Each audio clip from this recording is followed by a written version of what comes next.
You've tuned into T.C. McCarthy, the most handsome and entertaining science fiction author on video. And this is another episode of my Tyger Burning series. Tyger Burning, the cover is now released. It's available for pre-order now. Please go ahead and buy it anywhere books are sold online, Amazon, Barnes & Noble, etc.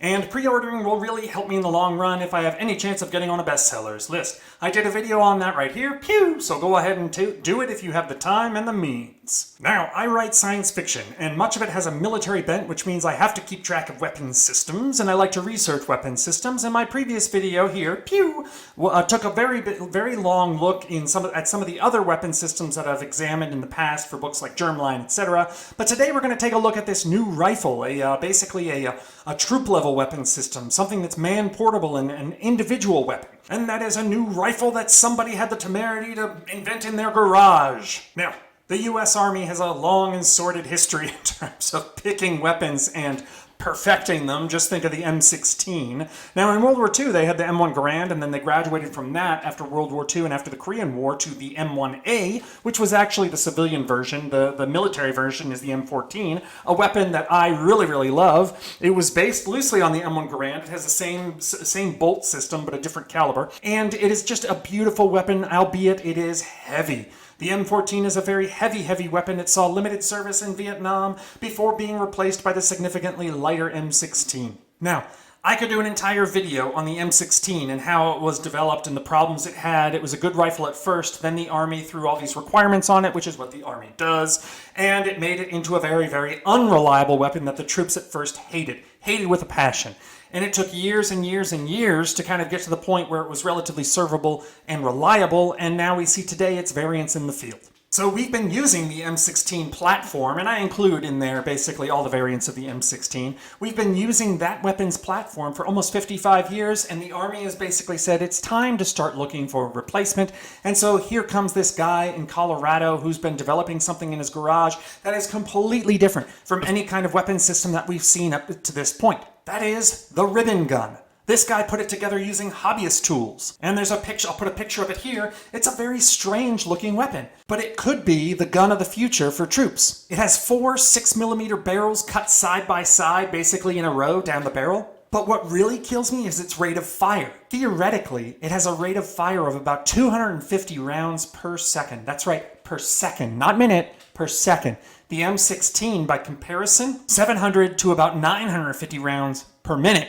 And that's, again, per minute. So this thing fires rounds much more quickly than the M16 does. Why? Why is that? Because this ribbon gun, instead of using mechanical pins as the firing mechanism, uses electric actuators. The ammunition comes in a single block of 4 rounds. You can slap those 4 blocks or those blocks together to form a bigger block that then feeds through the side into the weapon. And the electronics in the weapon send a charge, it's caseless ammunition, send a charge to the primer at one end, which ignites the main charge and the bullet goes out the other end down the barrel. And one of the neat features of this is that since you have 4 barrels, you can do what's called a super shot. So you can actually fire all 4 barrels simultaneously if you've got enemy coming on you and you need to basically shoot as quickly as you can. Now this weapon is interesting also because it combines aspects of a sniper rifle and an assault rifle, covers both basic needs for that, because when you machine the actual barrel,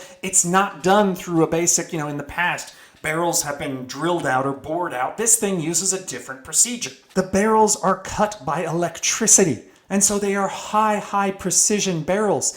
This thing can send rounds, in theory, at a much higher degree of accuracy than even our best sniper rifles today. Now that remains to be seen, but that's the theory behind it and the way that it's manufactured. So what is its status? Well, it's being tested. The Army has taken prototypes and they're going to go ahead and put it through the ringer. There's no guarantee that it'll make it through all the different, or make it over all the different hurdles that the Army are going to throw in front of it. But the concept is cool. And I'm glad that the Army is going in this direction because this is definitely cutting edge. I've seen nothing like this. I've seen nothing like this in the history of firearms, and it's about time that somebody started thinking out of the box and moved away from some of these mechanical reliances we have in terms of pins and pieces that can jam, etc. Now, I'm sure electric actuators have their own problems, right? You gotta have a battery in there. Who knows, on a nuclear battleground, if you have some sort of EMP, this thing's gonna have to be shielded so that you don't lose, your entire army doesn't lose its personal weapons capabilities. But I think those are things that can be overcome, and I really like the look of this weapon. So tell me what you think down below. Maybe you've read articles that I missed. In any case, I think the ribbon gun could make it partially through the Army's proving system, and I think it would be really awesome to see if it makes it all the way through, what the end result looks like, and how it functions on the battlefield. That's all I've got for this episode. Again, buy my book, pre-order it. It's coming out in July of 2019 from Baen Books, Tyger Burning, End Transmission. Hey, TC McCarthy here, the most eclectic and entertaining science fiction author on YouTube, maybe even the internet. Thanks for watching this video. I really appreciate you guys tuning in. As usual, buy my books. I've got a new one coming out in July, and I'll have a giveaway coming up soon, so stay tuned for that.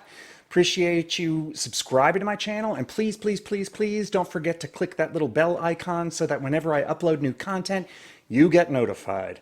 Thanks again. See you soon.